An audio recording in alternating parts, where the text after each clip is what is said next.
Şimdi size çok tanıdık bir şey göstereceğim. O kadar da tanıdık değil yani. Çevrede, etrafımızda gördüğümüz bir şey. Telefon böyle yukarı kalkıp kendimizi çekme pozisyonuna girdiği anda bu evde böyle havaya kalkıyor. Böyle. Olay bu. Ben profil fotosu çekiyorum. Bir diğeri de fotoğraf makinesini 10 saniyeye kuruyoruz. Geçiyoruz duvarın karşısına. Ellerimizi böyle belimize alıp böyle öne doğru eğiliyoruz. Ağzımızda böyle yamultursak güzel olur. Şimdi dalga geçiyoruz ama bazı hatunlar gerçekten profil fotoğraflarında güzel gözüküyorlar. Dürtme de yanında yat. Ben kimseyle fotoğraf çektiremiyorum artık. Çünkü fotoğraftan beni kesip Facebook profil fotosu yapıyorlar. Fotoğrafta kesilen insan olmak ne kadar acı bir şey bilir misiniz?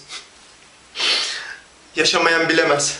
Ben şimdi biliyorsunuz ortamlarda şakalar, espriler yapıp dikkat çekmeye çalışıyorum. Komiyim ya ben, yani video blogum var, videolar yapıyorum falan. Arkadaşlarla oturmuşuz bir kafede, benim de arkadaşlarım var evet. Böyle şanssız insanlar var dünyada. Arkadaşlarla oturmuşuz bir kafede, muhabbet ediyoruz. Konu dizilerden açıldı.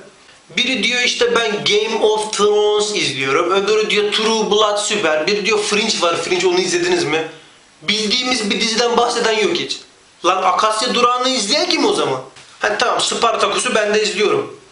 İlk sezonunu çevirip çevirip izliyorum. Çevirip çevirip izliyorum. Ben de madem dizileri konuşuyoruz dedim işte adı uzun olan dizileri hiç sevmiyorum.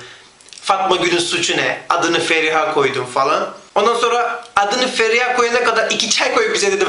Espri yaptım. Kimse gülmedi. Sonra ben bu lafı söyledikten sonra kafede birden herkes ayağa kalktı. Bana doğru yöneldi. Dedim tamam, Feriha'nın adını bana koymaya geliyorlar. Çıkardım nüfus cüzdanını, bekliyorum. Feriha'nın ben de adına koyayım. Adına. En çok neyi merak ediyorum biliyor musunuz? Benimki de soru. Nereden bileceksiniz ki? Müneccim misiniz? Benim videoları izlerken mouse'la orama burama sağ sol tık yapıyor musunuz la? Hı? Mouse'un okunu nerelerde dolaştırıyorsunuz? Bunu düşününce huylanıyorum. Bu hafta hayvanlar haftasıymış sanırım. Bu nedenle Twitter'da herkes eski sevgilisini törenle anıyor. Herkesin eski sevgilisi kötü. Hayvan, pis, kaka. Ama unutmayın, siz de birinin eski sevgilisisiniz. Sisiniz. İniz. Madem hayvanlar haftası, ben de bu videoda tanıdığımız, bildiğimiz bir hayvandan bahsetmek istiyorum size. Kendimden bahsetmeyeceğim, hemen atlamayın. Terliksi hayvan. Terliksi hayvan duruyor mu la? Hala lisedeyken vardı. Nesli tükendi mi yoksa? Aranızda biyolog arkadaş varsa mikroskoptan baksın söylesin. Terliksi hayvan. Ne üzülürdüm o hayvana ya. Hiçbir işi tam yapamayan hayvan. Terlik bile olamamış. Terliksi, terlikimsi. Ortak bir yanımız var aslında. Ben de yıllarca bir baltaya sap olmak istedim ama olamadım. Sapımsı, sapımtırak. Eski sevgililerimizin hayvanlar haftasını kutlarım.